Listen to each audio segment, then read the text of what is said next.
I am amazing. Thank you so much for talking to me, for inviting me. Absolutely. I think it was long overdue. We are both really busy all the time, and we've been trying to get this together. I think for the longest time, our lives have both abundantly been blessed and taken off, and it's amazing. And I thought I would just do a check in with you in a little bit more of an interview style as opposed to our general podcast style where we just have conversations so that we can learn a little bit more about you, what you do, what excites you, what drives you, and so forth. For those of Life. you who don't, for those of you who are watching this for the first time, whether it's on my channel or Adrian's channels, our social media, Adrian is a psychic and he is an exceptional tarot reader. He's been reading tarot for many, many years and recently became a theta healing specialist. I'll call it specialist, not practitioner, because it's a very specialized um, healing modality. So, Adrian, let's talk a little bit about your origin story. First of all, welcome, welcome. Thank you. Let's talk a little about your origin story. I'm just a little bit of background, everyone. Adrian and I have been besties for the longest time, probably 20 years plus. But we are here to share information with you, not our personal journey, not so much so. So I know that Adrian has done a lot of interviews, a lot of podcasts, and a lot of the times people ask about your origin story. I don't want to focus too much on the origin story, but if you could just give us a brief background, let's focus it on your psychic abilities for this. So let's talk about when was the first time that you became consciously aware that you are seeing the ethereal or what is not here in reality right now. Well, first of all, I just realized that you and I have been friends for about as long as I've been doing tarot, because I think I did my first reading for you, if I remember correctly, which was like 20 plus years. I don't, I'm not really aware of anything that is not here, because everything is here. We're just not all aware of it.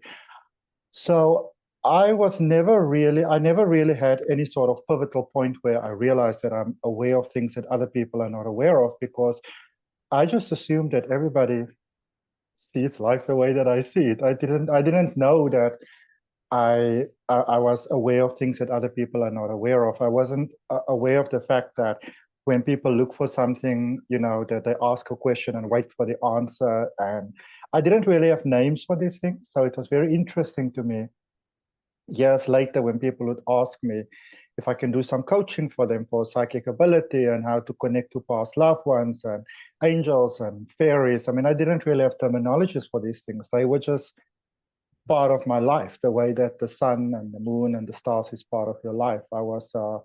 I grew up in the country. I was quite the introverted child, so I hardly ever spoke to anybody, which again led to me not being aware that other people don't really have the same perception of life as I do. So my origin, as I suppose if you really want to go to my origin, it started with some confusion when I was probably around 15, 16, when I realized that nobody around me seemed to see life the way I see it or experience it. It was quite a weird awakening in a different sense of the word. But for those who don't understand quantum physics or the ethereal, different dimensions and so forth, let's share with them how you became consciously aware that you are not seeing the 3D reality or the reality that we see each other in as humans, and that you're seeing a little more than other people are seeing. I really honestly think it started with confusion. Like, simple things such as if you imagine you and I are in a room and I communicate or get something from someone next to you, and you're like, well, who are you talking to, or where did you get that from? And I will be like, well, what do you mean? Like, what do you mean? Where do I get it from? Like, from, this person.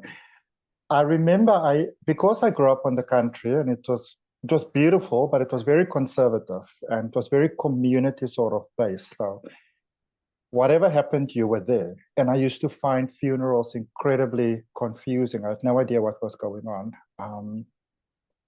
And I suppose,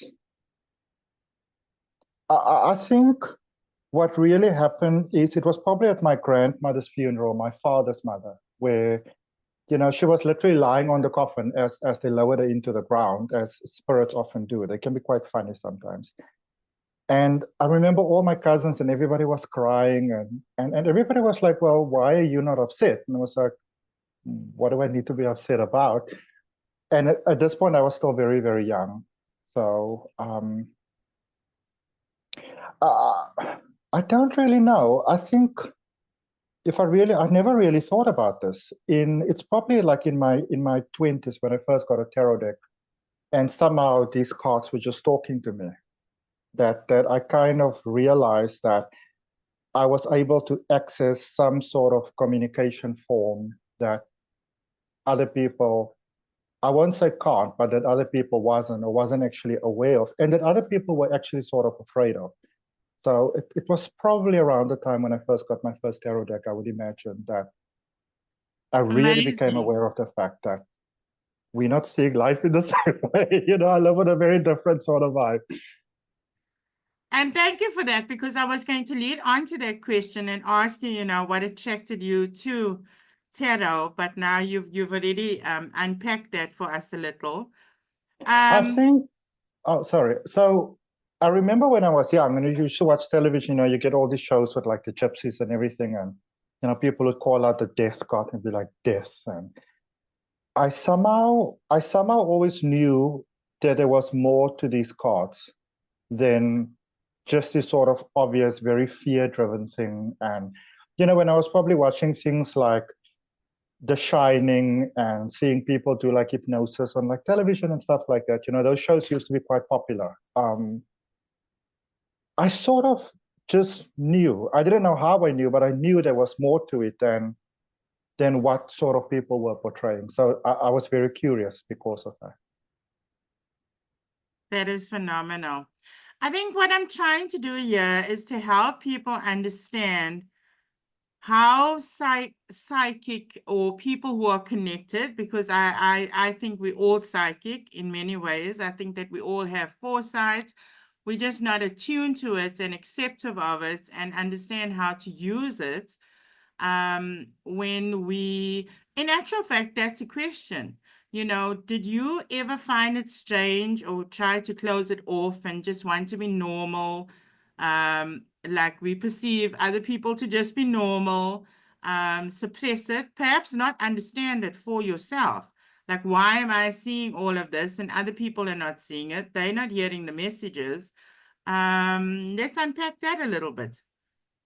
I would say definitely, especially when I went to high school, because then I stayed in a hostel. And I remember this one episode, this one night, we would stay 4 people in a room, 4 guys in a room. And this place was very, very haunted.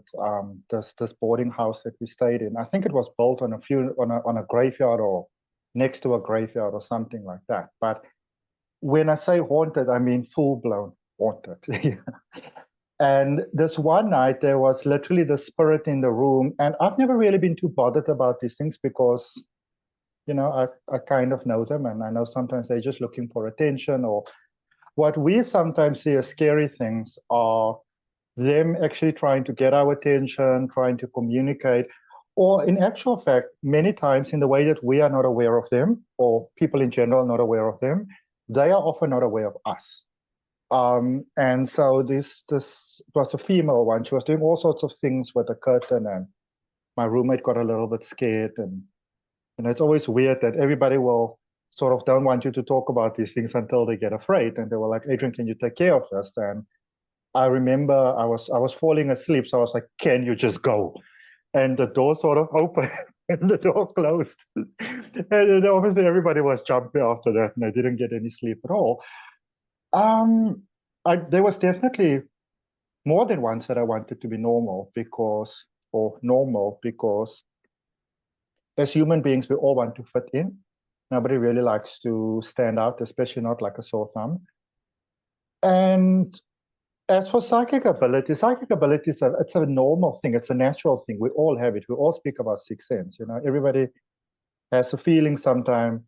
Go there, don't go there, don't trust this person. You've got a little voice in your head. You have a parent who has a feeling something's happening with their child, or or a partner, or there is always that little voice in your head.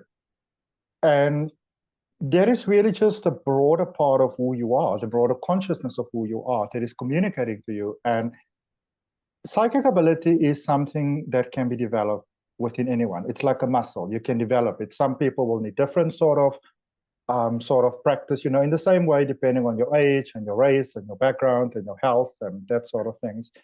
So some people can just outright go to the gym and they will, get very good at it. Some people need, I suppose, more like a physiotherapy approach, if you want to call it like that. And then there's all the different multiple facets in between. So that's quite interesting. But it's important to understand that psychic ability, it is as normal as breathing. There is, now, and I've said this to people before, and they're like, well, it is easy for you to say, but it's a normal thing. And it is something that, even though I have been naturally born with this really, I suppose if you want to call it powerful gift or connection or awareness, it is also something that I have put a lot of practice into through the years, and a lot of training, and learning how to protect my energy, learning how to communicate clearly, how to distinguish between different forms of communication. It's very important that you are very precise about where and who you get communication from, what the energy exchanges and interactions and those type of things are. So it's like with anything, you can be born with the most beautiful, natural singing voice, but you have to learn, if you really want to use it and utilize it in the best benefit, you have to learn certain skills and practice those skills and put certain things in place. And because you can have the best voice in the world, but if you don't get sufficient sleep, for example, you're not going to sound as good as you can. And it's really pretty much the same thing with psychic ability as well. I agree, and thank you for that. And wow, there was so much going through my mind now that I wanted to ask you about, but just going back to that natural ability and synchronicity and how our life parts bring us together, all those puzzle pieces, the awakenings, the realizations and understanding. Because while you were talking about that experience, for the first time, I actually realized how, well, not the first time, but it just came with that awareness right now that we are so similar. I remember being 6, probably 5, 6, going on 7, when I was in a boarding school, very similar. It was an ex-Catholic, I think, convent. It was in the middle of, it was in Natal, in the middle of the sugarcane fields in this really small town. And I remember being absolutely terrified because we would have these experiences. I would see a nun now and again in the passageway. But normally when it's really quiet, when you're going to the bathroom, and my room was really far from the bathroom, so there was this long passageway with the dormitories. And I remember just like, no, because I was taught that nothing else exists. We are human, and nothing can actually do anything bad to you in any way, because you always have control, because you are human and you control the narrative, that sort of thing. So never ever be afraid. We were told that ghosts don't exist, those sort of things. And I remember some really bizarre experiences.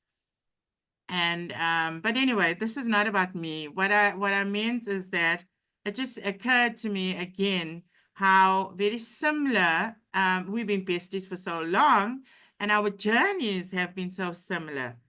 And just talking about that lifeline of how our lives, we go through life.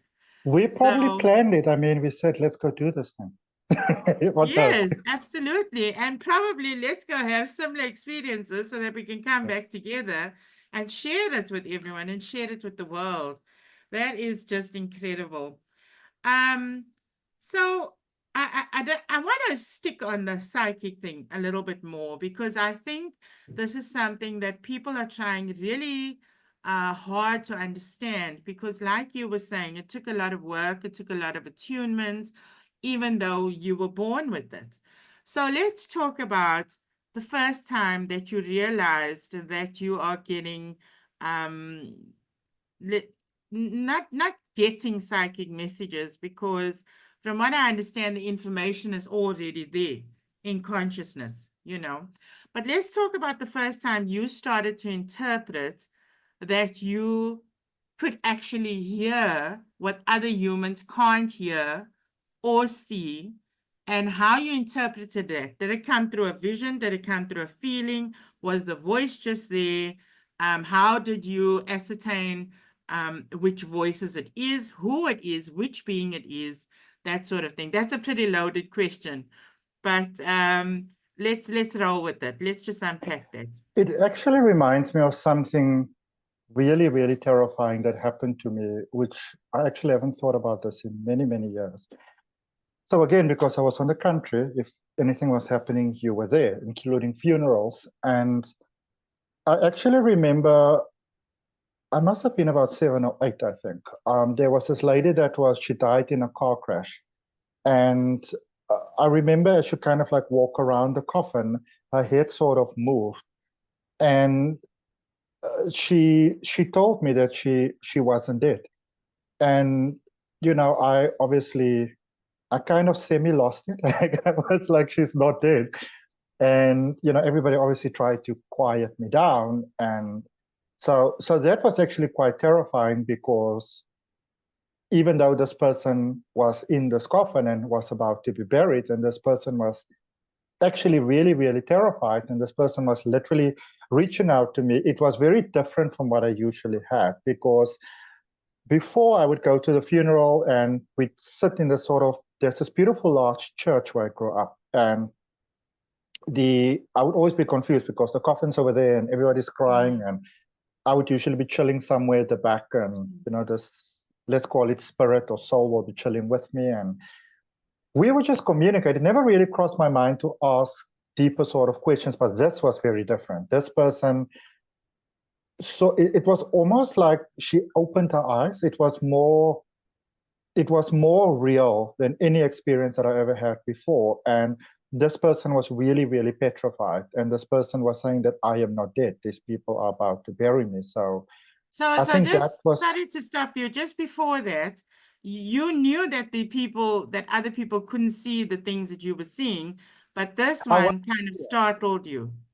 I wasn't sure because I would ask people questions, and I think that people thought that I was fooling around. I don't think anybody really thought that I was being serious. And I had all these questions like, what exactly is going on here? How does this work? I couldn't understand why nobody's getting what I'm getting.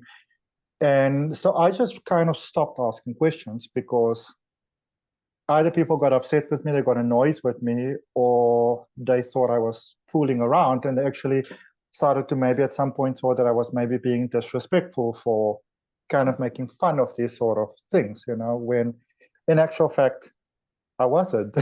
You were a So, kid trying to understand. um, Yeah. yeah, but I mean, I had a couple of things. Like, for example, one thing I came home with a bag of oranges the one day, and my parents were like, "Where did you get these oranges from?" And I said, "No, I got it from this uncle." And I said his name, and you know, their eyes went very big. And this was a couple of years later, because after this event, I didn't want to go to funerals anymore. And apparently, this man died like a year ago. And you know, my father took me back to the place afterwards, and his house burned down after he passed away. So here was this burned down house, and you know, this sort of like neglected yard, and this tree full of oranges. But earlier today, I was there, and I was talking to this man. I was chilling with this man, and we had a chat. And you know, so strange things have happened as well. But all in all, not really all that bad. Mm. So let's talk now about how that journey has evolved. Now that you've done the work and now that you understand it. So there are many people who get messages through different ways, and I'd imagine it's pretty much the same for most. Some through automated writing, some through just a knowing. I'm one of those people where it's kind of just a knowing. Although I have had experiences where I have heard the voice and I know the voice is not mine. And then I question it, like I don't always believe it. So in this moment of time where you've done all this work, you understand it, how do you receive messages and how do you perceive the message? Actually, for me these days, it's the biggest blessing, the most wonderful thing. Because I think if I don't have it, for me, it'll pretty much be like not having a mobile phone or not having to access to the internet. It's almost a little crazy. But we always get communication. We are always being communicated to. So it's not that communication only happens for some people and doesn't happen for others. Everybody's being communicated to. It is just really how open you are to it and how trusting you are to it. And I think one of the biggest things is to simply just accept that you get communication. And communication doesn't have to be through a voice or something you see. It can be an article in a magazine or something on, some program that you come across. So it doesn't always have to be so integral, or complicated rather. But what I would say, and a lot of people don't always like to hear this, is that you have to remember that you can only really be connected or experience or have communication or whatever the case may be to a level that is matching to you. So if you are having a lot of scary experiences, a lot of demonic, dark experiences, or light experiences, it is all determined by sort of like where you are at vibrationally, basically within yourself, what your subconscious beliefs are.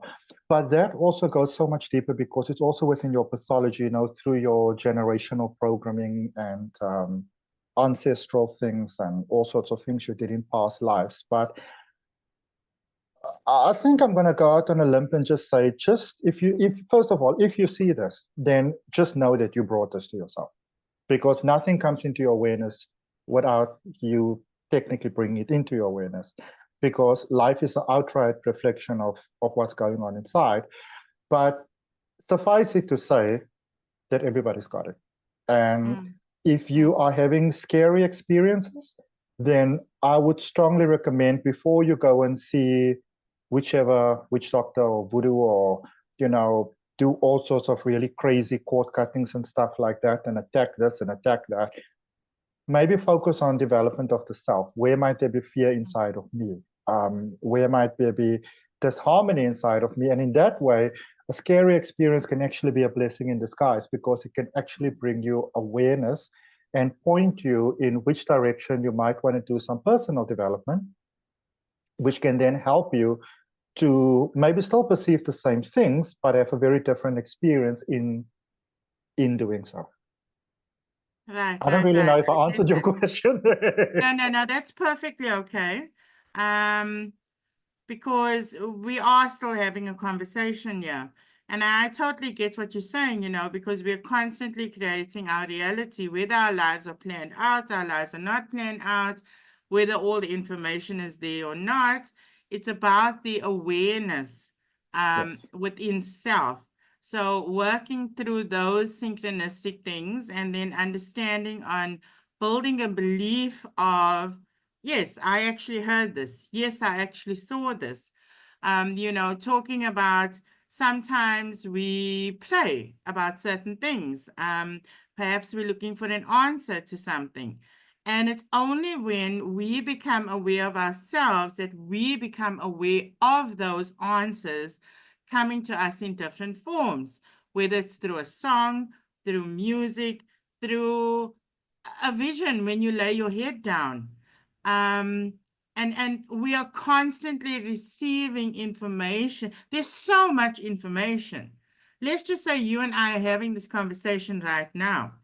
each person has a different awareness to different things that we are saying because they're attracted to that through their perception of reality, their beliefs, and like you were saying, the ancestral, the DNA, the lineage.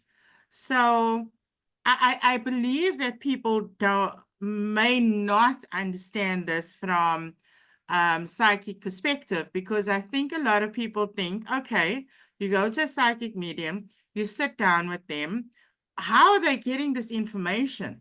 Like, how can they From your suddenly energy. see Grandma Joan and how can they understand what Grandma Joan's saying to me? Because I understand it, but he doesn't know Grandma Joan, that sort of thing. And I think that is what people try to grapple with the most, is like, so how are these psychic people getting this information from super consciousness or the data stream or whatever the case may be? So let's talk a little bit about that. Let's say you sit down with the clients. Let's go into it. So it's different for everybody. When I say everybody, I mean it's different for different cycles. In the same way that people like their coffee in a different way, and some people don't like coffee at all, and it's what's right for you. I think something quite important to understand is that as much as we are sometimes afraid of, let's call it energies or souls, sometimes they're afraid of us as well. They may also be confused. They may not know what's going on, because remember, we are souls living inside of a body.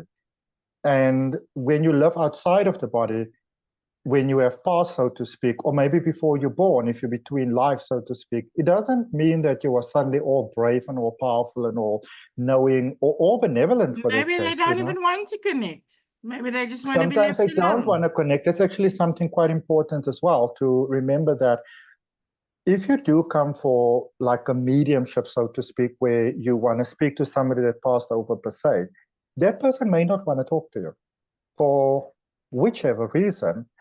And in the same way that somebody might call your phone and you just don't feel like speaking for whichever reason. And you can use your ability for different things. I usually experience quite a lot what other people experience. I kind of feel what they feel. So technically speaking, I pick things up from your energy field. What I can say is that past loved ones, 99% of the time, they will say, I'm all right, I'm doing well, I love you, I'm okay. Whatever you're looking for, it's over there, that sort of thing. But I personally choose to focus more on empowering you in this lifetime where you are right now. So instead of sort of like giving you a whole lot of information, this one saying this and this one saying that and that one saying that, and that is really what took me in directions like hypnotherapy and theta healing and those things. I like to enable you to be able to perceive the information for yourself. Because if you get it firsthand, then first of all, it can't be misinterpreted, and secondly, you don't really doubt it. And it empowers you, it strengthens you, it lets you see how connected you are personally as well. Now, sometimes people are a little bit opposed to that, and I'm okay with that. I'm not going to force you, but the way that I personally choose to utilize the natural ability that I have is in service of self-empowerment and self-discovery for people, because it is very, very easy to fall into a space where you become almost addicted to this sort of thing. And it can sometimes be very detrimental to your journey of grief, just carrying on with life. And I got this a couple of years ago when the same lady came to me for the fourth time in probably the space of about 3 months, I think.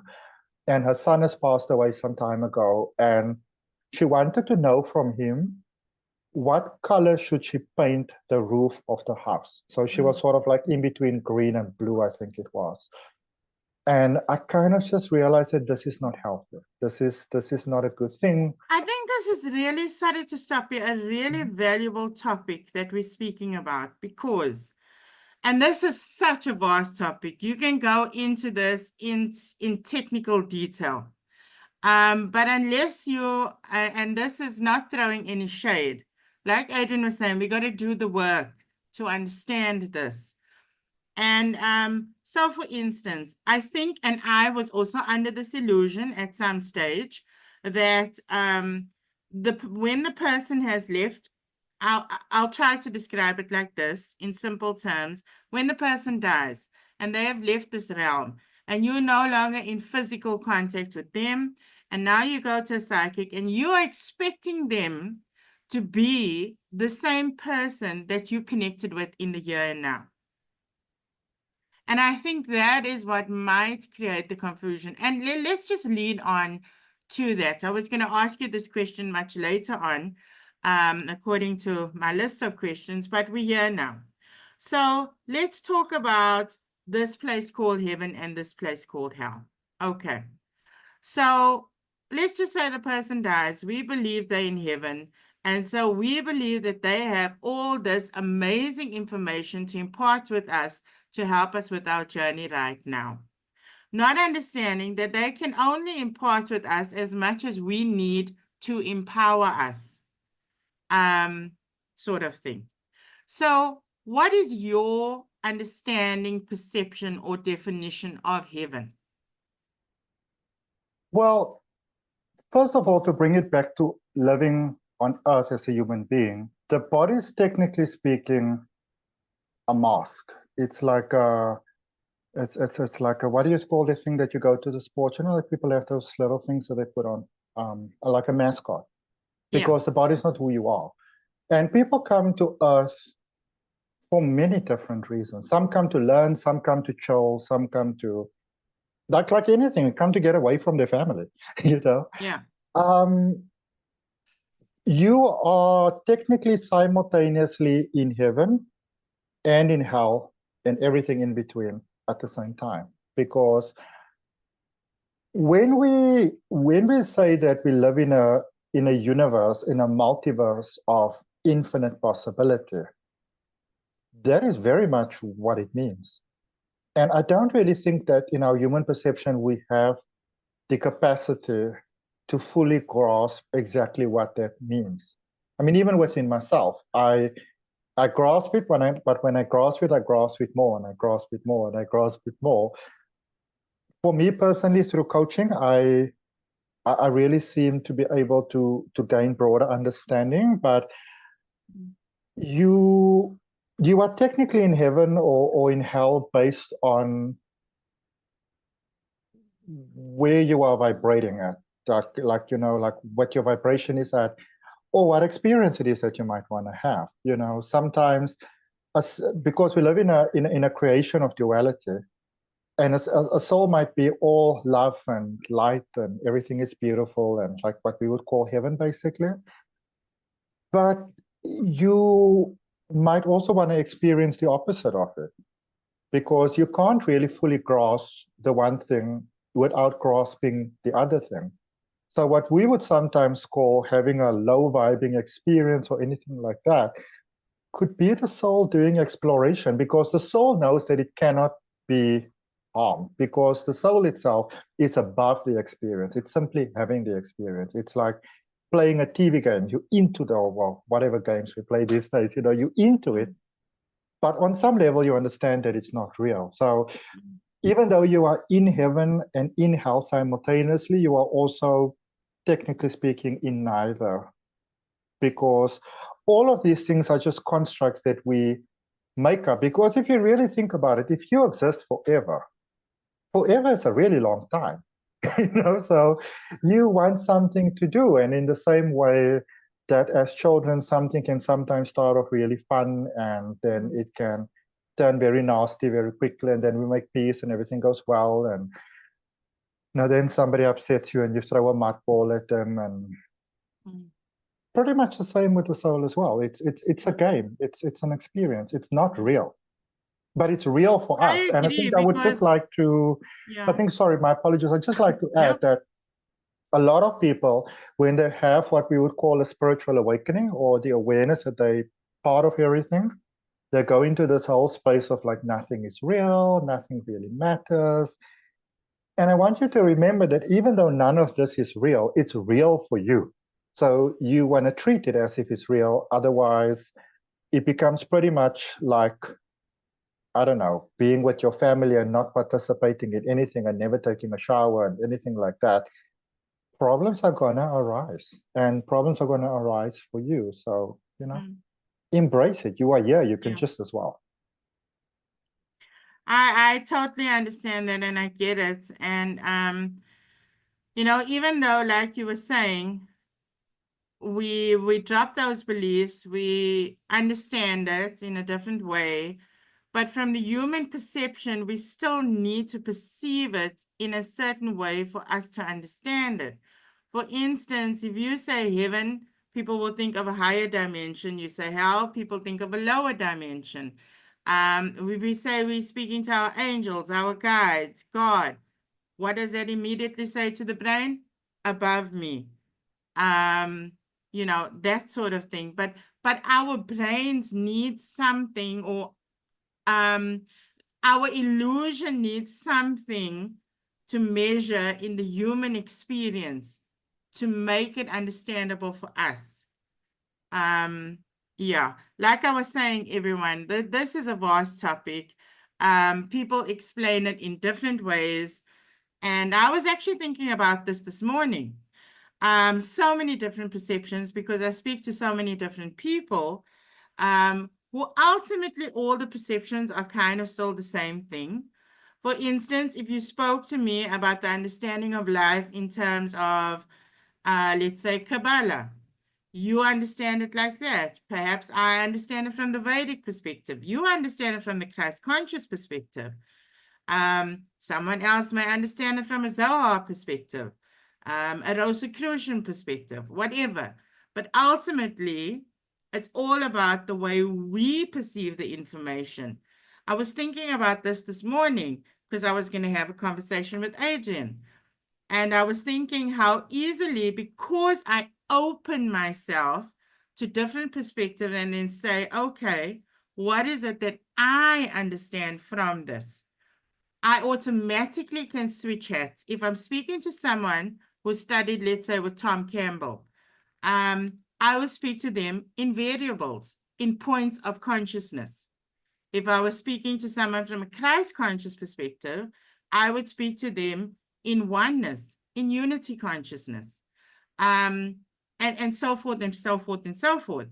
But it takes a long time to bring all of those, I almost said now variables, to bring all of that information together for me to understand something in the way that I can make sense of perceiving it.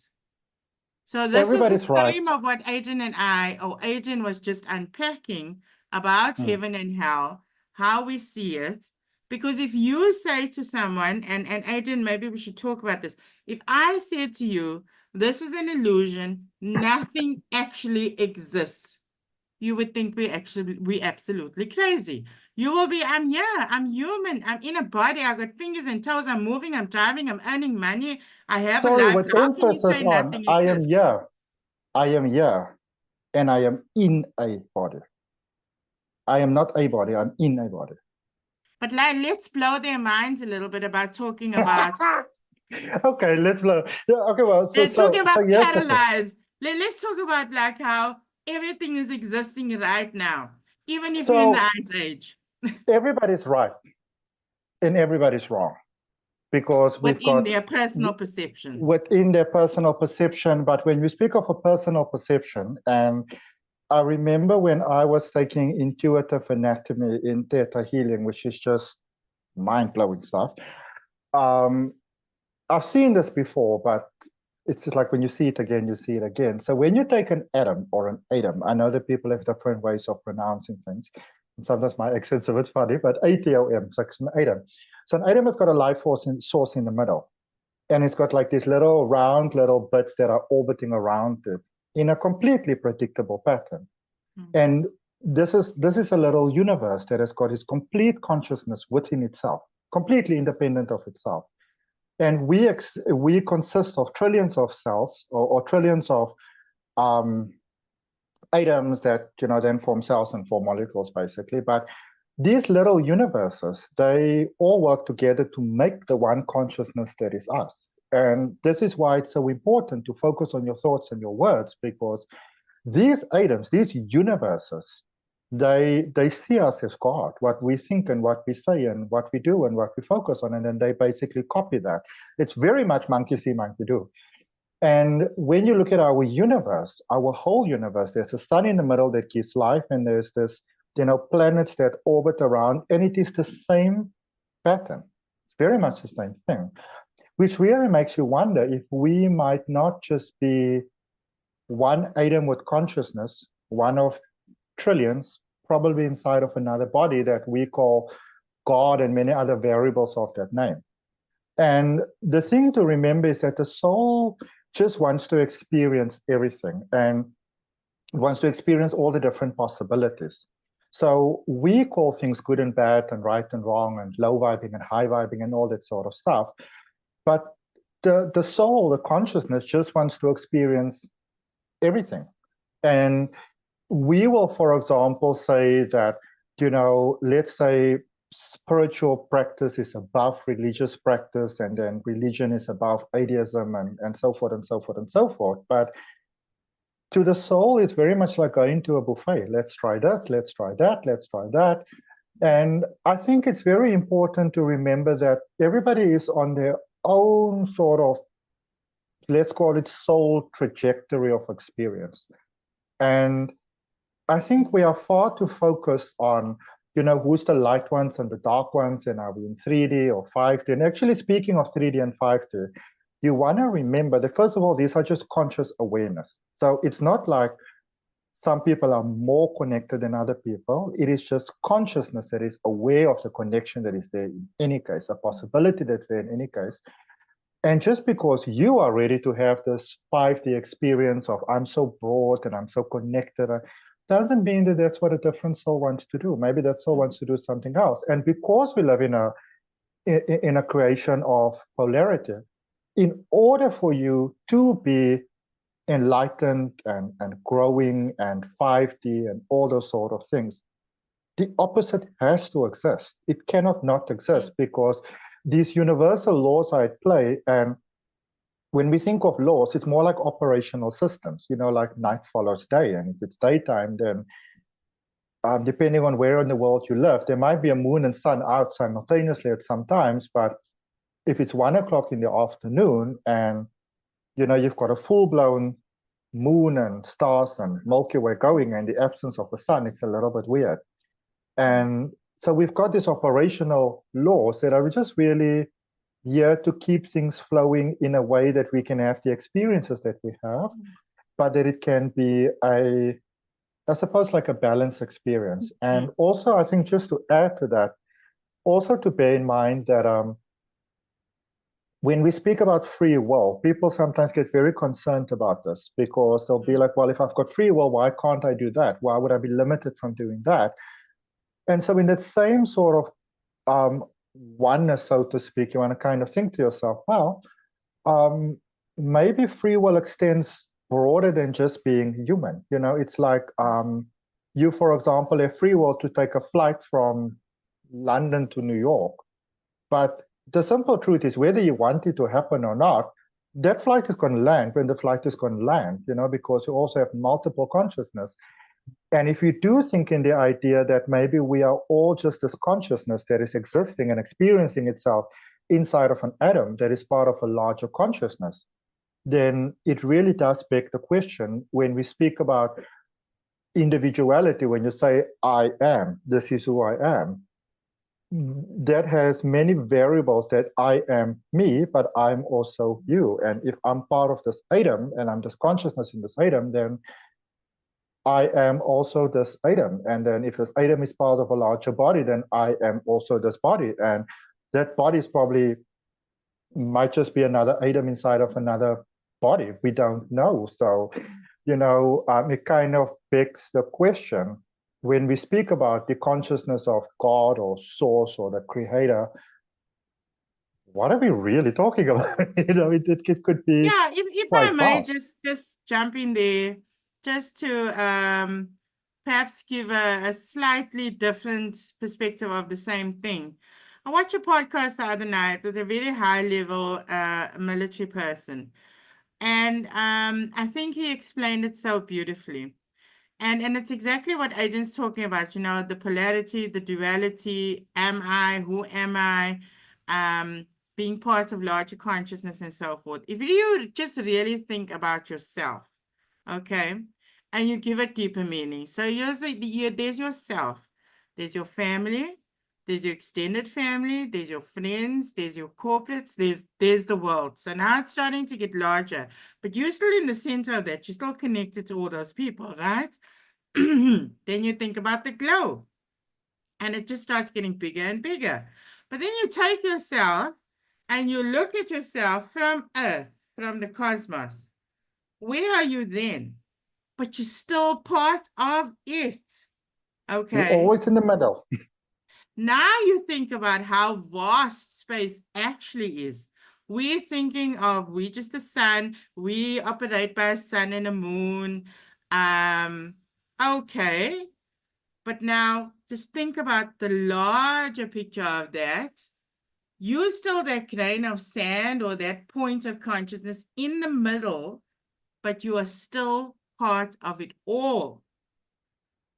Because and the way you influence it, it influences larger consciousness, which influences you. That is how special you are. That is your individuality. That's your free will. That's what you choose to create in this world, because everything we're choosing to create is just so much more than we think of as I, me. It is affecting other people. It's affecting larger consciousness, and they are affecting you. This is why awareness is so very important. And that's how, let me just move on here. So, for instance, I used to consider myself a really deep thinker. Okay. Which you I'm a are. deep thinker. You know, I journal. You can check. I got a book right here. Aquarius, you know, sociable, independent, blah, blah, blah. Does that define me? No, it doesn't. The book is here with intention and purpose, but we're moving away from it now. So, see, I even lost my method of thought now because I'm just trying to, you know, I don't know, I'm trying to unpack so much now. But the thing about it is, you are so worthy. You are so precious. Your body has trillions of cells working for you. And this is where I want to lead on to asking Adrian, because I know he has a special interest in anatomy, emotions, how things operate, where things derive from, so that he can empower people to help themselves heal those things as him as a medium and conduit for that. Okay. And I think theater healing was a really important part of his plan. So let's talk about something like, remember we were talking about how life influences us, how we influence life, etc., etc. I'd like you to unpack a little bit, Adrian, with people about how, and I don't want to get too much into it, but surface level. Okay, let me give you an example so that you know what I mean to explain to people. For instance, I had my molars removed quite young in my life. I didn't understand when I remove them, how the rest of my body is going to react. And then I've had diabetes for such a long time, which was a contribution of those molars being removed, because now there's things not working in my physical body. But let's talk about it from the emotional side. As I was growing up, I had experiences which led to those molars being pulled, which led to the diabetes, which probably led to depression. So do you see where I'm leading with this, Adrian? Can you unpack to people something like that to help them understand how every part of their puzzle leads to something greater, and how we do have the ability to change that? A question that I always ask myself when I am personally in a challenging space that I cannot quite decipher that particular point in time would be like, okay, if I did come to this planet, so let's just assume that I chose to come here, I knew what was going to happen, whatever's happening to me right now, I knew this was going to happen. Why would I have come anyways? What was sort of like my motivation behind that? Why is a certain thing happening in my life over and over? What might I be trying to sort of like make myself aware of? You know, if you are literally feeling stuck, what may I have forgotten? And I think that with the Earth experience, well, first of all, if you don't have these experiences, what else are you going to do?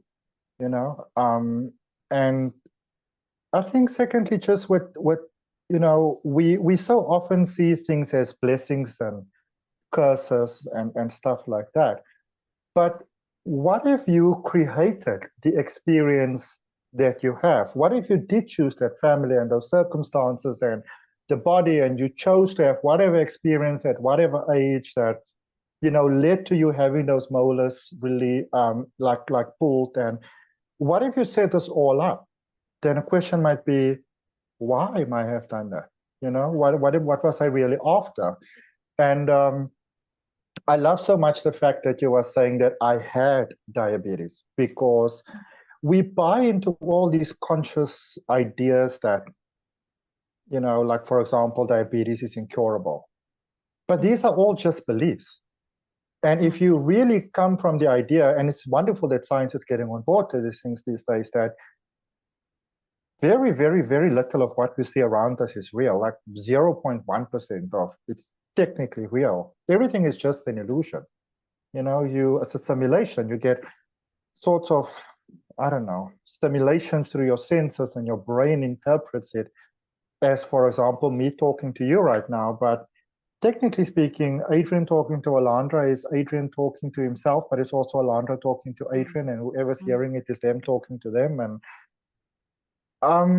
it's a little hard to contain, I suppose. I think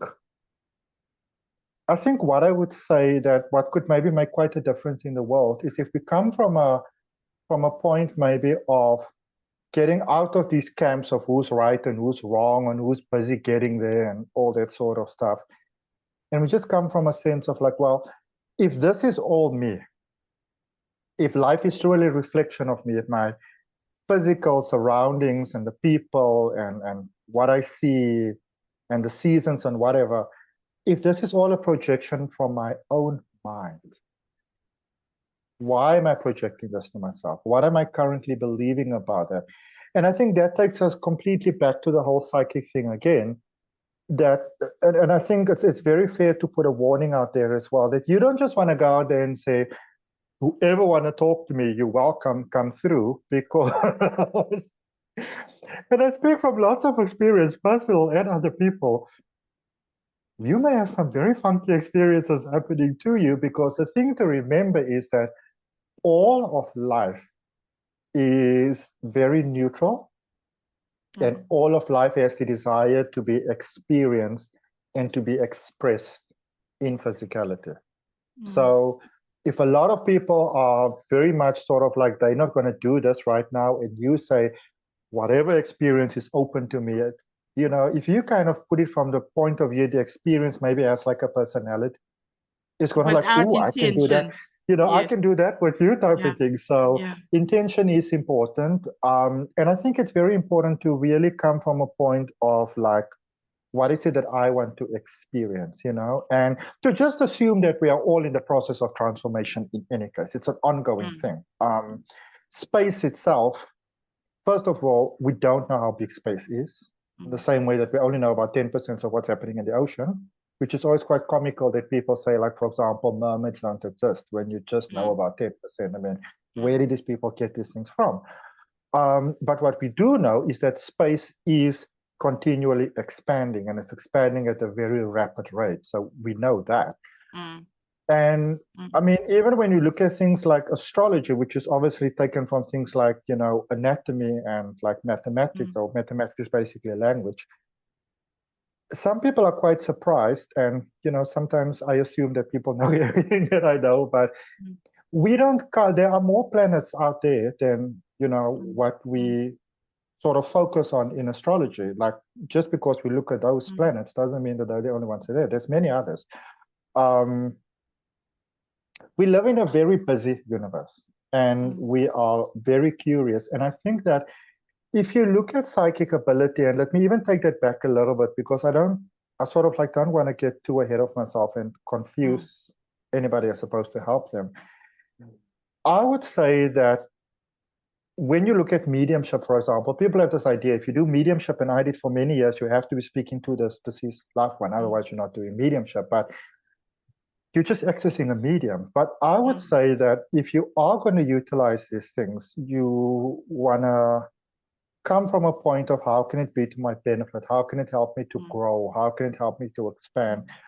And I would say that when you go and see someone, you also have to remember that the psychic medium themselves is just a human being with their own experiences and problems and whatever their path might be entailing. So follow your own intuition. Does this person resonate with you? Why are you going to see this person? And whatever they tell you, also check in with yourself. Does this resonate as truth for me? And even if it resonates as truth, how do I feel about this truth? Because you want to remember that what we would call quote unquote. And I'm sorry to stop you. I know that you're understanding, but I just want to ask this to you in a different way. Because like we were talking now about people, like why does that person resonate with me?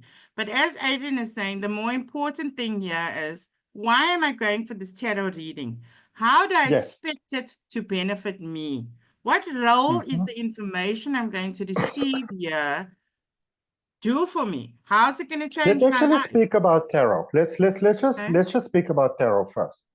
So tarot, first of all, is the energy of life. Tarot doesn't really tell a unique story. Well, it does, but it tells a story of creation, life, so to speak, not just human creation, but life in general. And then when you go for a reading, you are looking to see how you are fitting into that ongoing story that is happening in any case. And we live in a time where it's wonderful because everybody's very innovative, which is great.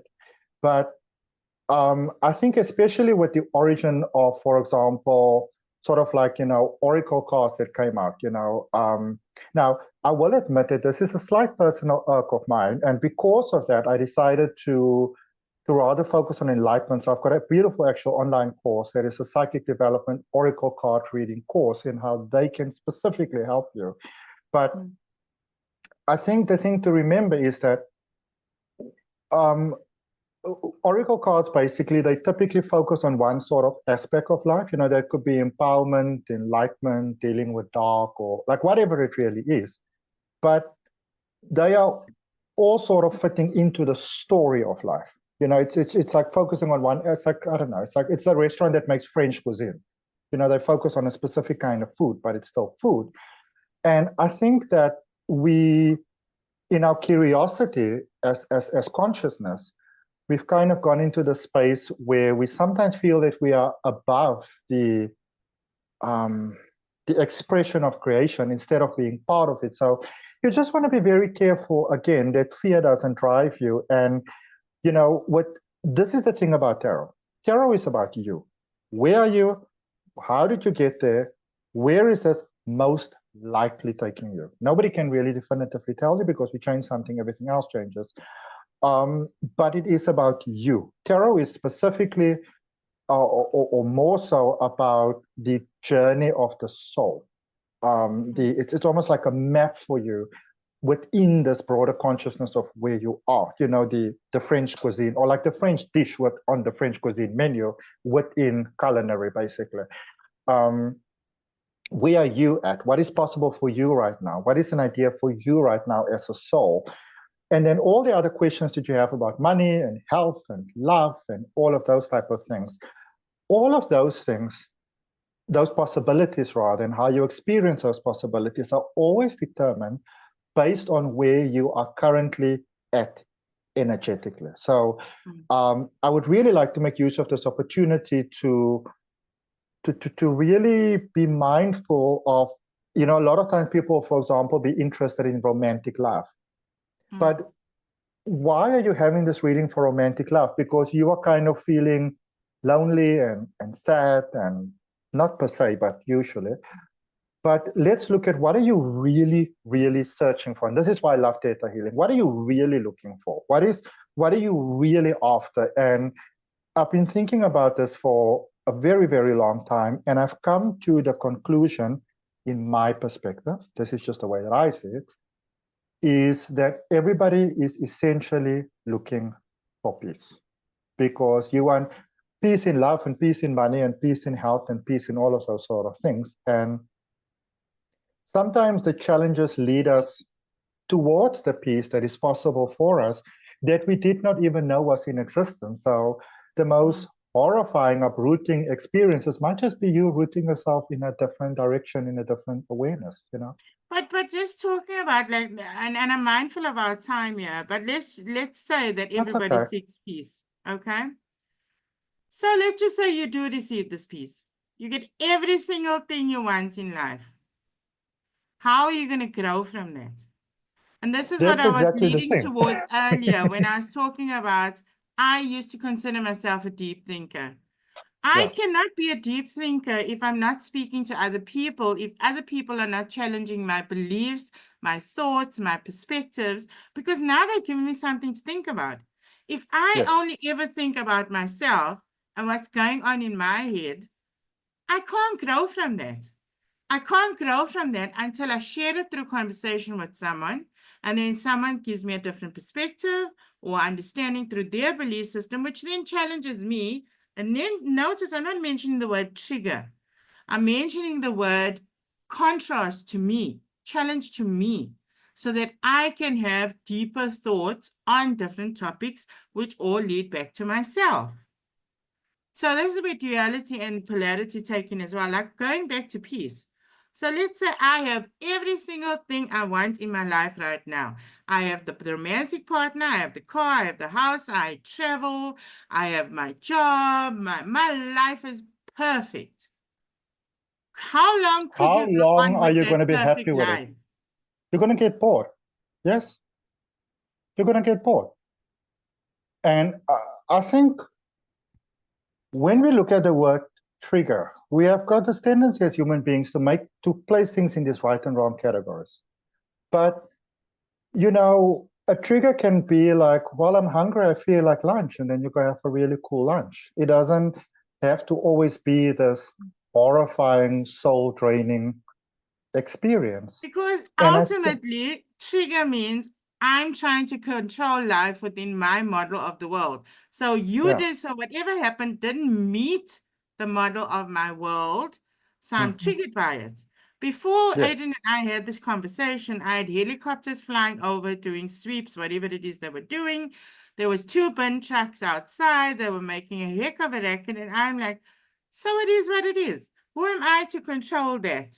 That is happening right now. That is what it is. People need to do their jobs. We like to live in a nice, clean place.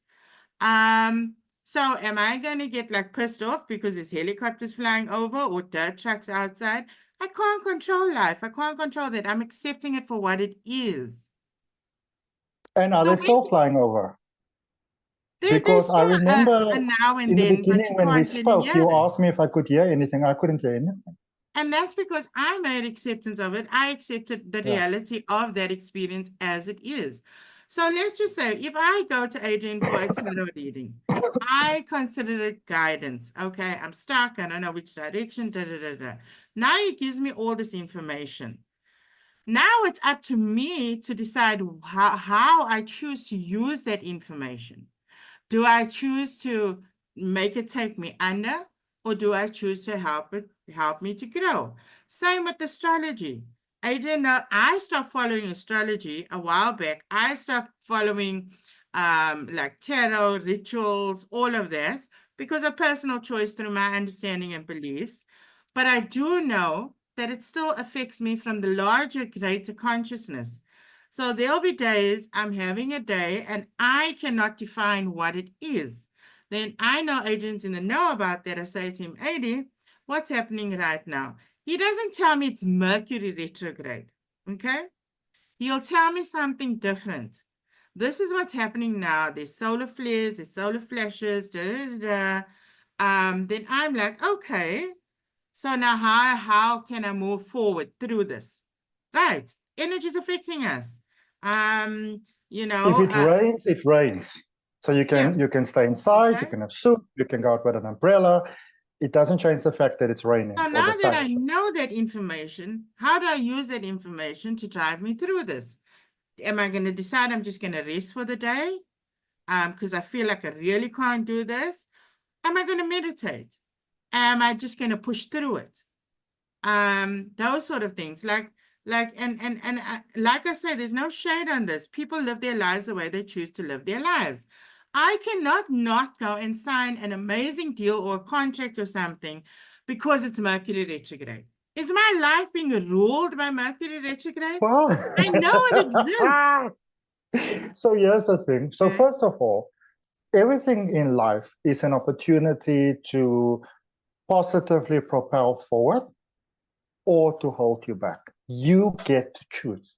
And Mercury retrograde is actually a very good example because, I mean, we get this Mercury retrograde specifically about 4 to 5 times every single year.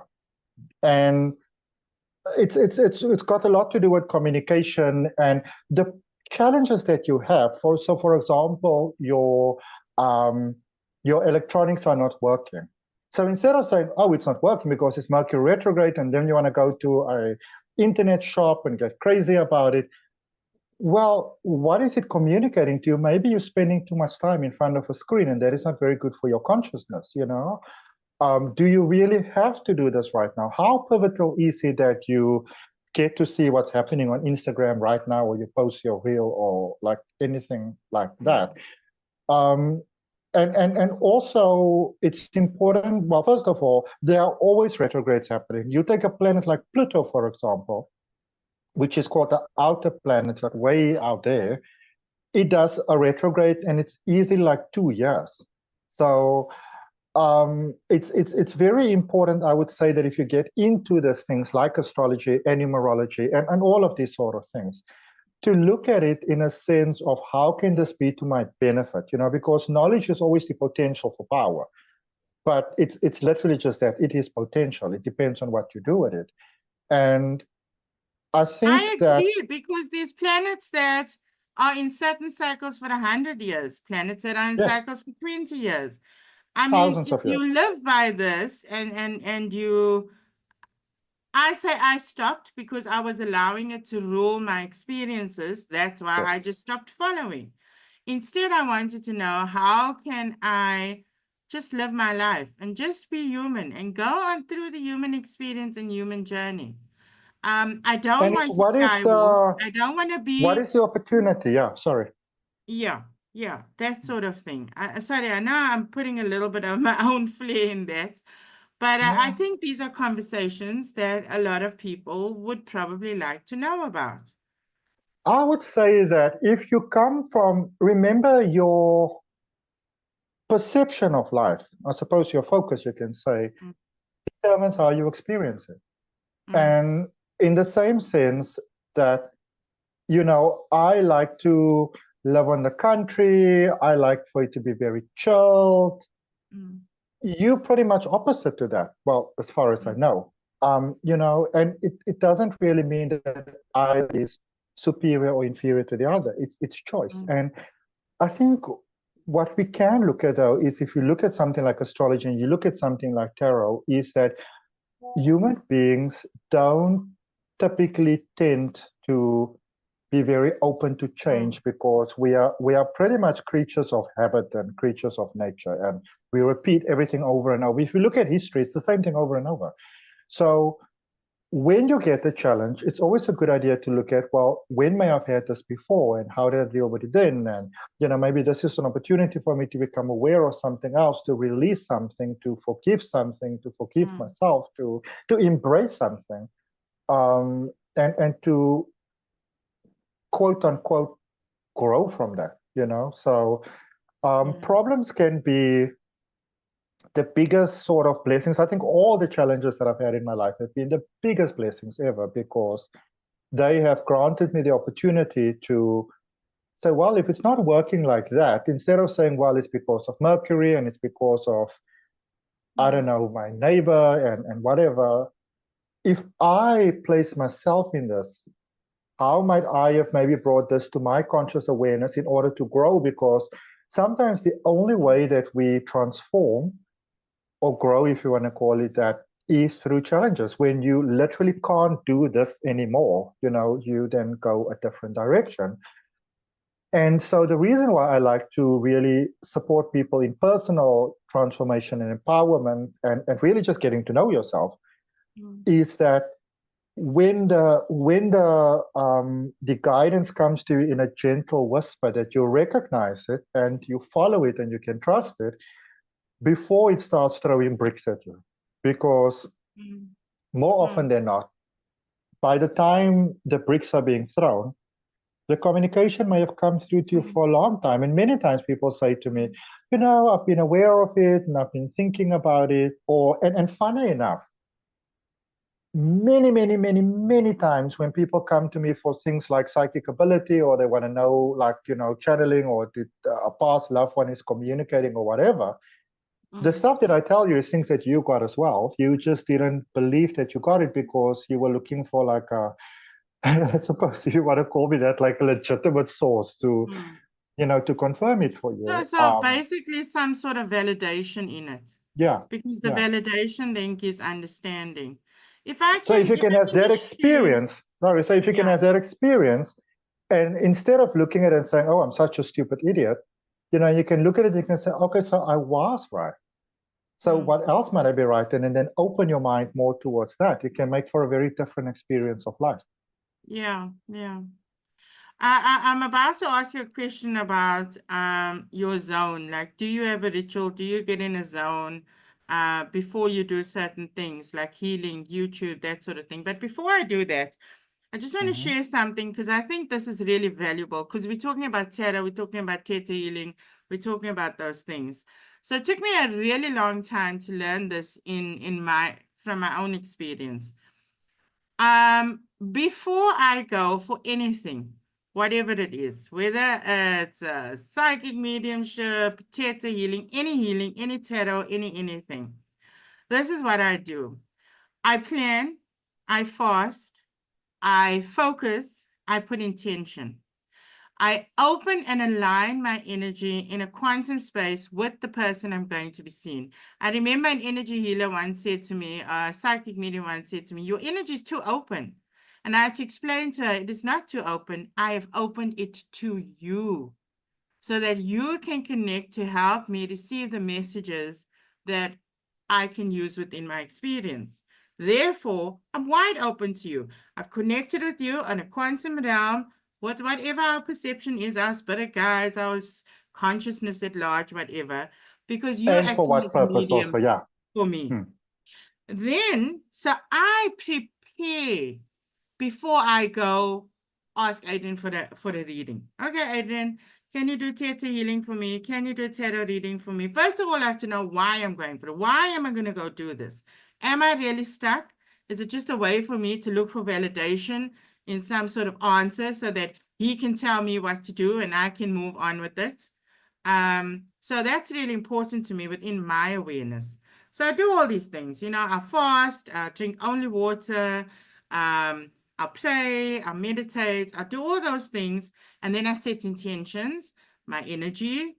Now I said that I gave up on rituals. Those can be considered rituals, okay? To put me in the space, to put Adrian as the conduit or healer or whatever in the space.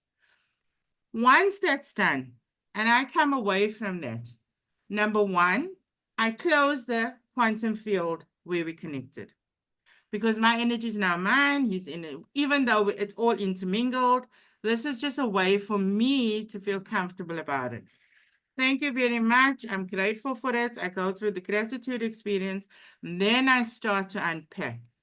Okay. Now, considering the information that's been given to me, how am I going to utilize this information? How is it going to help me to grow? How is it going to help me to transform? Okay, that sort of thing. And I just thought that was really important to share with people, because I think that before I learned how to do that, and that was before I learned how I went through Kundalini training. Okay. I didn't understand. I just go for tarot readings and different things. And I wasn't really utilizing it. So I was spending all this money on nothing because I wasn't transforming. I wasn't doing anything with the information. I was living by Mercury retrogrades and the stars and the moon and the sun. And there's nothing wrong with that. We're all in our own journey. And it's those things that brought me to that understanding. Having so said, Adi, I wanted to talk to you because different people have different ways of getting, I call it, in the zone. Before you Okay, do so before reading, you ask me a question, I just think there's a couple of things that I very briefly have to respond to there, and I'll keep it Yes. brief. So first of all, Earth has rules, like anything else. If you drive on the road, there's rules that you have to follow. Earth has rules. And when we speak about, for example, fair energy exchanges, you want to know the person that's doing a reading or healing or whatever for you. Why are they doing it? What is their intention? Not everybody wants to empower you. Some people realize that, oh my I goodness, love this this person is in because a this is from the other side. Okay. yes, they're on a path of seeking. I can make lots of money from them. They literally do what they call milk the cow. Now we're on a very different vibe. Also something to remember that even though we are friends and we've been friends for a long time, we play by the rules of us. Because if you don't play by the rules, things are going to go bad. So when we do a session, we are not friends. When we do a session, you pay me for the session because you have to play by the rules. I feel there are too many people that are there's nothing wrong with obviously swapping sessions and stuff like that, but there was a time when I found myself being incredibly busy making no money and then almost building a sense of resentment towards the people that I help. So that's a very different thing. So I think I just quickly wanted to add in there, it's very important to be mindful of who you go see, why you go see them, and essentially what their intention is for you, because not everybody is coming from good intentions. Unfortunately, that is just true. Thank you. Thank you, Adrian. I think that's really, really valuable because we do forget about those things as well. Remember, everyone's on their own journey in life. So it's good to be mindful of those things, I believe.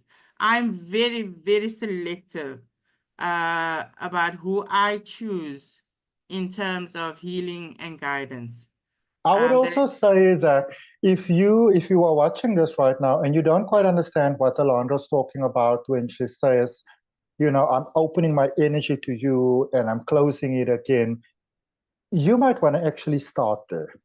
When we, for example, go for something like ayahuasca, which I haven't done and I'm not promoting it, I'm just saying that before you go for it, there's a lot of preparation that goes in with the eating and the mindset and stuff like that. And that is to ensure that you have as positive an experience as possible, to sort of cleanse and clear your energy and your vibration and stuff like that. You pretty much want to take that sort of direction when it comes to going and then for reading once and it's stuff. done, whether you had a blissful experience or a terrible experience, you want to shut off that energy now. You don't want to live in that vibration of what occurred in that experience because whatever's happening is happening now. And when So we're I've having a done that. drink I'm or shutting it off. yes, This is the now moment. you get people having a drink or smoking some weed and then they start drawing some cards and stuff like that. I'm just going to say to stay away from that. If you're doing that, don't do that. It's not going to go well for you. And if other people are doing that as well, you like to each their own. Let whoever do whatever they want to do. But I would recommend that you personally steer clear from that because the energies begin to clash each other. And if you are sort of part of it, it's like being in the middle of a rainstorm. You're going to get wet. Mm-hmm. Yeah, no, so many thoughts went through my mind when you were saying that. I remember when you got your first tarot deck and we did it very responsibly because you did the first reading for me, and it was a I think very I was a little responsible, scared actually, but yes, we're very going to be special thing. responsible. I think we were all both really skeptical and scared, and I was very deeply Christian at that stage as well. You couldn't tell me anything about anything, even though I believed in science. I remember when Adrian got me a crystal healing session for my birthday. And I'm sure he wasn't sure how I would I even go? But because I'm open-minded to science, I was like, okay, I live by a certain set of beliefs, but I do know that nature plays an incredible role in life. So let me go Yes. see for myself. And it was a beautiful experience. But back to getting in the zone, talking about rituals and all of that. So let's talk a little bit about, I want to talk to you about how you prepare for YouTube, how you choose your topics. And I also want to talk to you from your healing side of things, how you prepare for healing sessions. So let's maybe start with the healing session since we're there. Okay. So any interaction that you have in life with anyone is, and it's a healing session really, because it somehow brings some sort of awareness to you, which could also be a continuation of what it is that you are doing, because it makes you feel comfortable, like sometimes people say better the devil that you know type of thing. So in that sense, I think even healing itself, it's a very personal perception of what does it actually mean for you. Does it help you to transcend or expand, or does it keep you comfortable? It's so that in itself is it's a very personal sort of term. I used to have a thing where I would do tarot readings when I feel myself connected to the energy. And sometimes it would take me days or weeks where I wouldn't do things for YouTube because I didn't feel connected. Until I realized that, well, first of all, we're always connected. And then I realized, and you were the one who actually brought this to my attention, using your life as a vision board. So I consciously surround myself with things that keeps me in a good flow. Like, I like fish tanks, and I like plants, and I wake up in the morning and I will have, water, and I meditate, and I consciously keep myself in that almost like focus sort of space of light, I suppose, if you want to say that. That and so when I fall out of sync and I feel that I'm not connected, instead of looking at the planets and the government and everything that we like to look at, I look at myself and I say, well, what is happening within me that I am not connected right now? Also, it's not a rule of thumb, but in general, I typically wouldn't do more than one session of anything per day. Like be it tarot, be it healing, be it hypnosis, be it whatever, so that I can be very sort of like preparing myself and set my intention again towards your highest good, to pay attention to what happens around me, because I get the communication long before I actually meet with you. And sometimes I don't even know what it is. I get Uncle Bob that pops in and I don't know who you are. And, sometimes you're a little busy and like, I don't have time for you right now.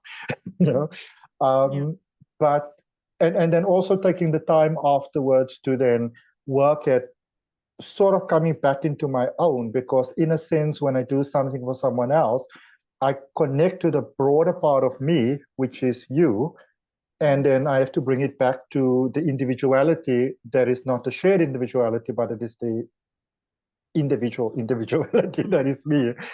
So it is, I would say that it's very responsible work, and it is one of those things where you really have to watch your ego, because I heard Celine Dion say this a couple of years ago, and it really resonated with me. She said when she's done with the show, when she's done with the job, she goes home, she takes a bath, she surrounds herself with people that remind her that you're a human being.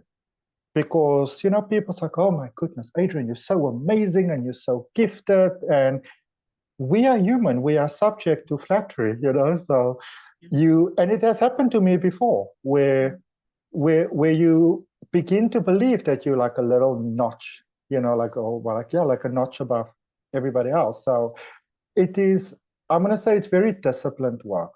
And even when I do coaching, I mean, of course, I've got a couple of things online, but even in there, I'm always very clear and I say, listen, you want to be sure that this is what you want to do. And like, these are the reasons, because I think in a world where we sometimes realize how easy we can make money utilizing certain things, it is very easy to become blinded to certain things. So you want to be very mindful of yourself.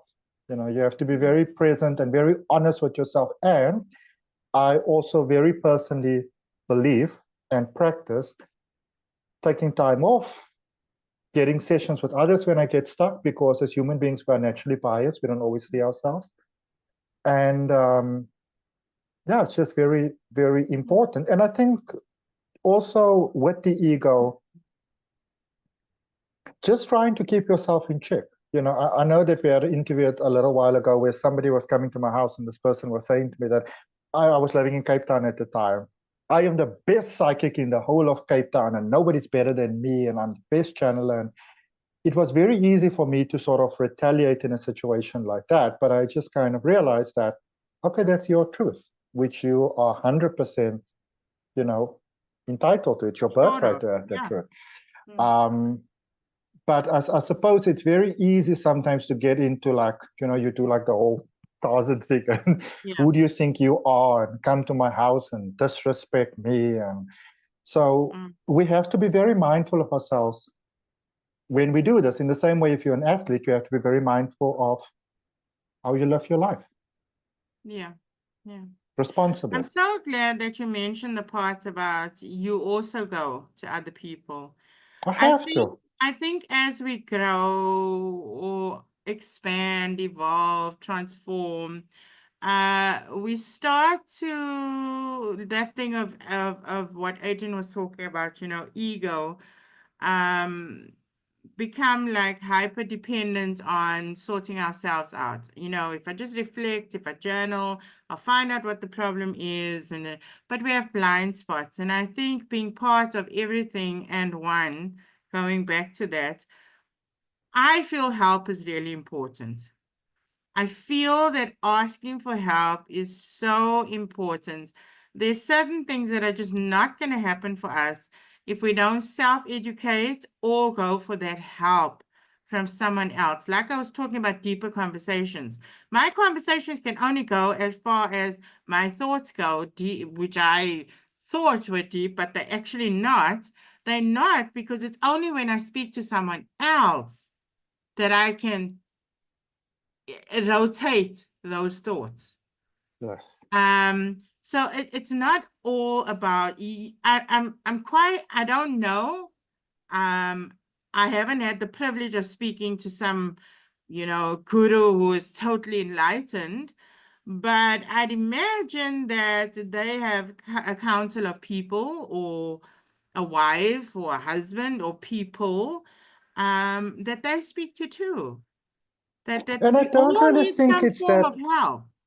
yes, I don't think it's that easy to be fully, what we would call fully Mm, enlightened in this perception, because, or this consciousness, because Earth is a journey of experience. And with that, when we speak about abundance and wealth, and everybody's very on about, you must have this and that and that, but maybe you didn't come into this world to do those things. And I'm not saying that you should be, in that whole idea that you should be ever so humble and live in squalor, but mm, um, maybe you came to this planet for different reasons, and because you can have everything, I think I have this hypothesis that sometimes we kind of get into the all consciousness. You look back at life and you're like, I kind of missed the point there.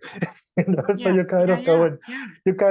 do it I again. just I want to use Jesus as an example here, of what Adrian and I are saying, because it just came to me like, Jesus had all the information, he had all the knowledge, he had all the skills, whatever it was, enlightened and so forth. But he had disciples, he had followers, he had gatherers, he had people that he communed with. And that's all for a reason. Could he have just like, and Buddha the same, and many different gurus that I know of, the same. There's And if you always look a at Jesus, commune of people um, with them that they can fellowship with and share thoughts and have contrasts and stuff like that. So it's not a one-man band. No man no, is an no, no, no, okay? it's You can't not. run a Fortune 500 company on your own.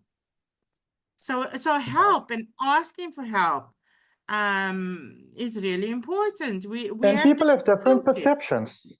People have different perceptions. I mean, when let's use a slightly more modern comparison. So Jesus was seen as the savior of many. You know, Mm, but let's bear in mind that Jesus was essentially killed for being a criminal, for being against the law. And then if you use a more modern example, if you take someone like Nelson Mandela, there are people in this world that see Nelson Mandela as the biggest saint who ever lived. And then there are also people in this world that see Nelson Mandela as the biggest piece of shit that ever lived. It really goes both ways. It's perception, So um, And it really again, Nelson didn't do it on his own. nope.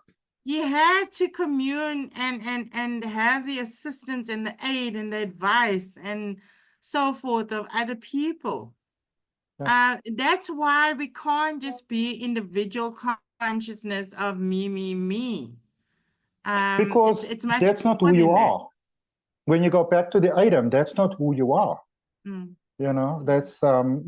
you individuality. When you speak, I think when we get to like I am can take on many different sort of like um identities, Meanings. and they Yeah. are all right. They are all correct. I am They everything. I am all. just this. I am. It's okay. I was thinking now when you're saying that about that Henry Ford quote, if you think you can or you think you can't, I'm not You're sure right. what the exact quote is. That's it. Yeah. Adrian was talking about how I said I had diabetes. Here's the thing. Once I came to the realization that I am not diabetic because I do not claim it as an identity for myself. I live with it, but it's not me. It's not who I am. And I won't allow it to infiltrate and rule my life. I don't want that identity. And let's not go into it too deeply, but when you think about it, and I just always happen to know this because I happen to know you, when you shifted that mindset, because remember there was a time when you were very, I think if a test could be done, it was done, a procedure, Yeah, whatever, until you decided to step away from it. yeah. And then the relationship that you had with it changed, and the way that it affected you literally changed. Like Because I was literally so in concerned by it. physicality. I Yeah, put all my energy into it. I was so concerned. I was just putting all my energy into how can I make this right until I because found you were acceptance and literally a surrender. ticking time bomb that would probably be dead in about 5 years. That was the reality Because that's where all until my it wasn't. focus went. Until it That's where wasn't. all my energy went. Yeah. I just wanted to know how can I get rid of this? How can I heal it? But the more I tried, the more my energy flows where focus goes, the more focus I had on it, the sicker I became. Um, And it's it- always the intention behind the action. right. Always. So I was trying to heal it, but I was too focused on it. I hadn't accepted it. I hadn't surrendered it. Okay, this is here now. Okay, Well, it's were you here. trying to So, heal it or were you fighting it when you think about it? well, the healing it is actually fighting it, because I haven't found acceptance for it. Yeah. So I'm fighting it and trying to heal it because I don't want it in my experience. But the fact is, it is in my experience. Yep. So this is when people talk about surrender and acceptance and so forth. Remember, whatever we focus our energy on, our thoughts on, that's going to happen. And I'm just going to throw this out there as an example. There was this little joke back in the day, I know amongst my friends and people, oh, I didn't take my little pink pills today. And the more you say that, the more you think you're crazy, the more crazier you become because you've adopted that identity. And with craziness comes a whole flood of different identity. So it isn't actually a joke. No, It's not not at a joke. all. Do Even though you it is want a to little be funny. locked up in a sanitarium because you are, or do you want to be hospitalized because you're crazy? Crazy is not funny. You know, it And may it's seem like a joke, but that's because where your energy and your thought is going. That was me with diabetes. Everything was on diabetes. My whole family and everyone's collective thoughts were about me and diabetes, not just about me. There was always diabetes associated to it. So I was getting their collective thought, my thought. Can you imagine? It's going to rule my life until I well, it did. decided it's not going to rule my life. It is not who I Yeah. am.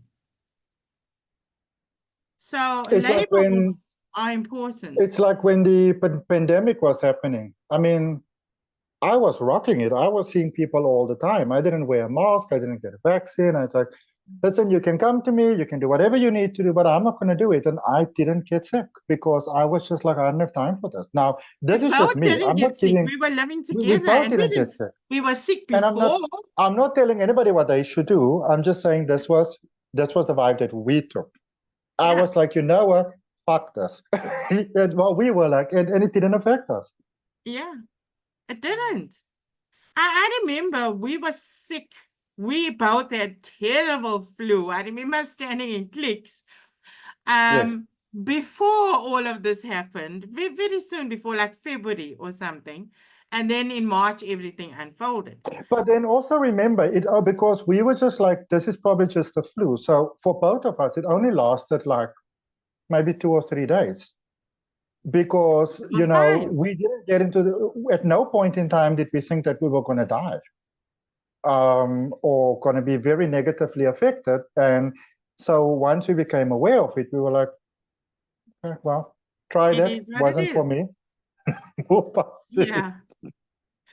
I think we'll start wrapping up now, AD. I think we both got other commitments. We hope Yes. you enjoyed this talk. We that's my Aquarian humanitarian spirit again, you know, where I was gonna say something about we're not here to challenge you. But listen, if any of this does challenge your belief systems or the way that you think, and you are watching it, then there's probably a reason you are. Just like we I watch think the podcasts question and would from our be, leaders.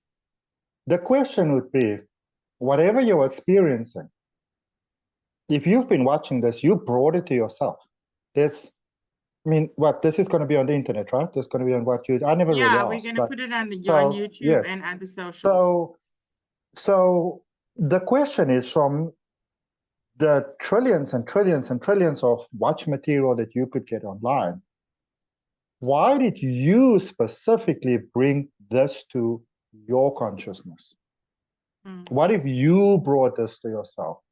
Why might you have done that? And I think also, let me just quickly add there, even as we become into our own spiritual growth, sometimes we sort of dig a hole for ourselves. We say like, oh, I can't wait to see what's going to go wrong next. And I don't really care because I'm strong enough.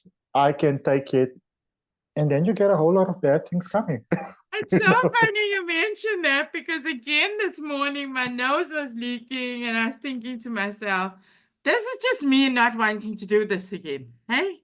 Have you ever I'm not like going to challenge the you have a universe, but commitment? No, I'm gonna do this, I'm gonna do that, and suddenly you have like a fall.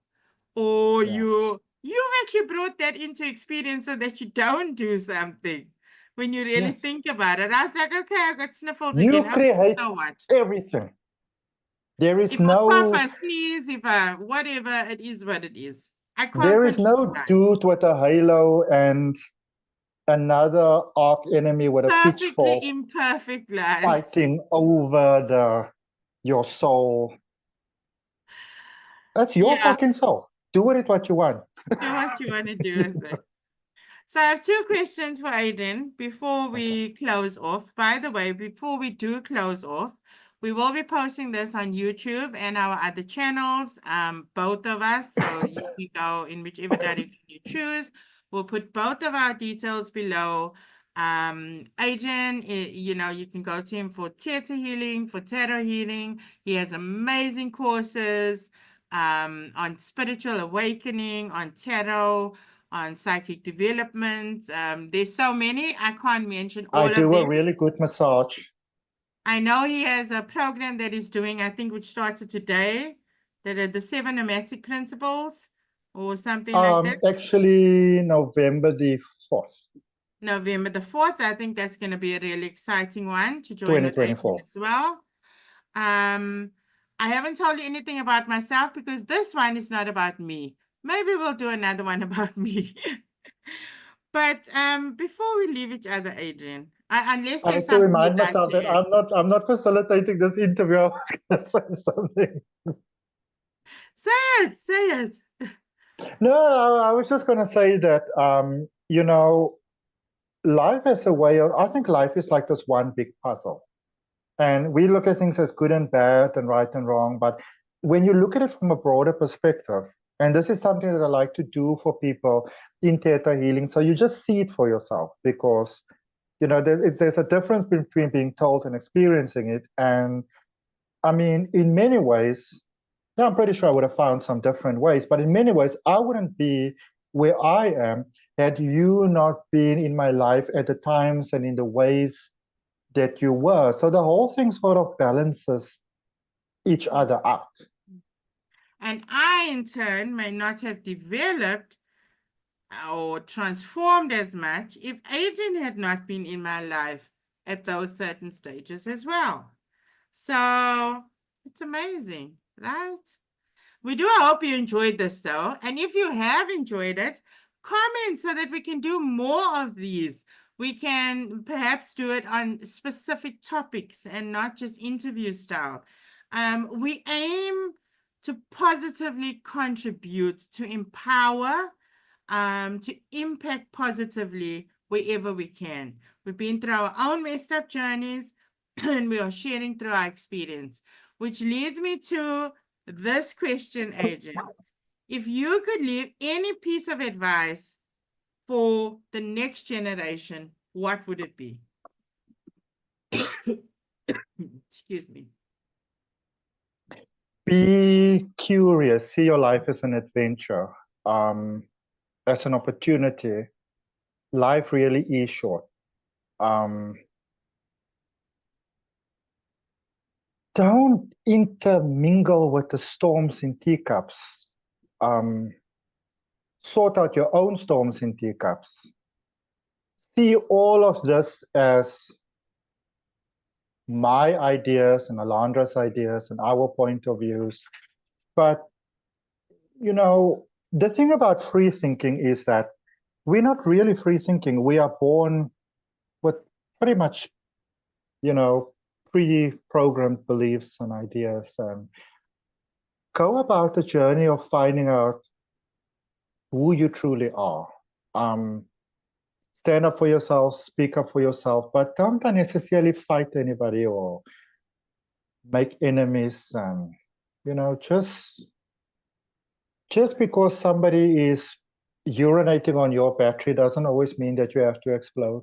You know, sometimes you can walk away, but really ask yourself what is right for me and what is true for me and what do I choose and what do I choose to believe and how do I choose to experience my life? You know, what do I want to follow? What's calling me? Be you.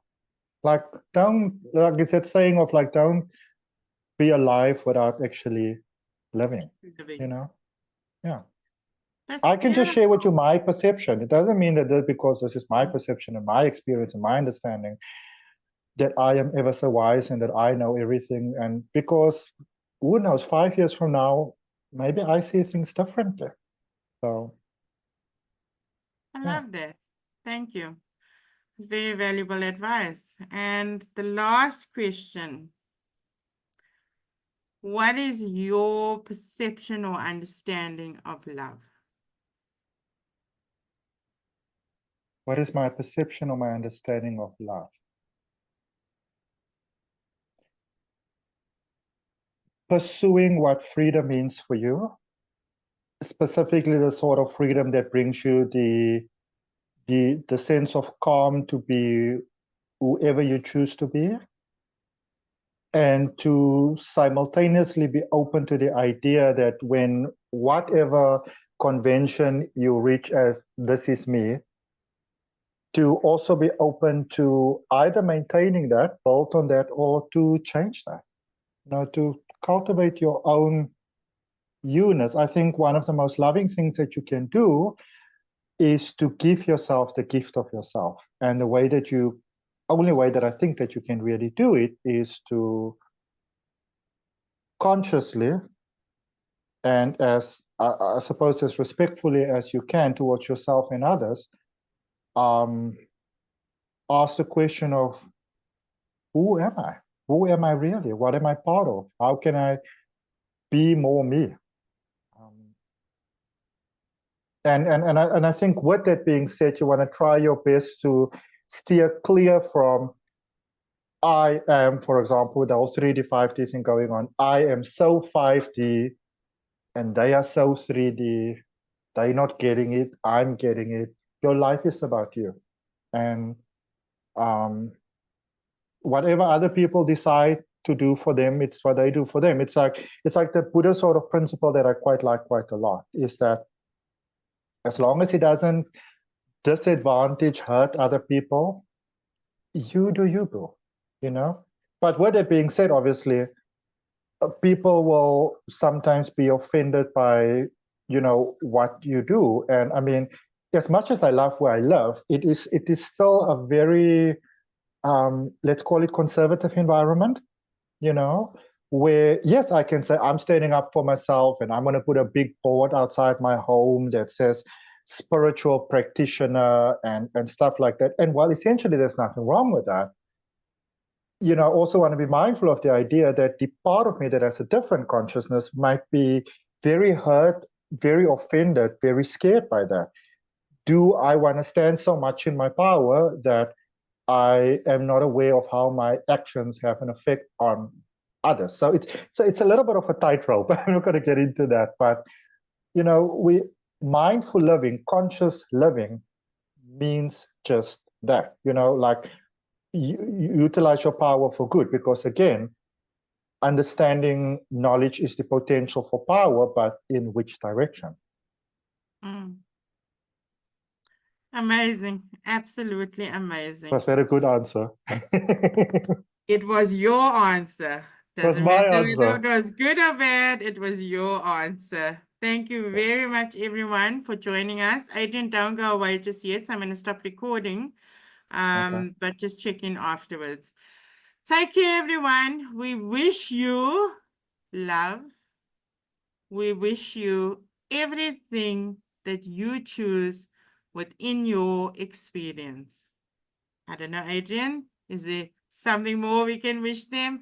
I think we're on the same page there, where we wish that your life is as happy as you choose your life to be. Check in with yourself, with life. Don't get into all this crap that people throw at you.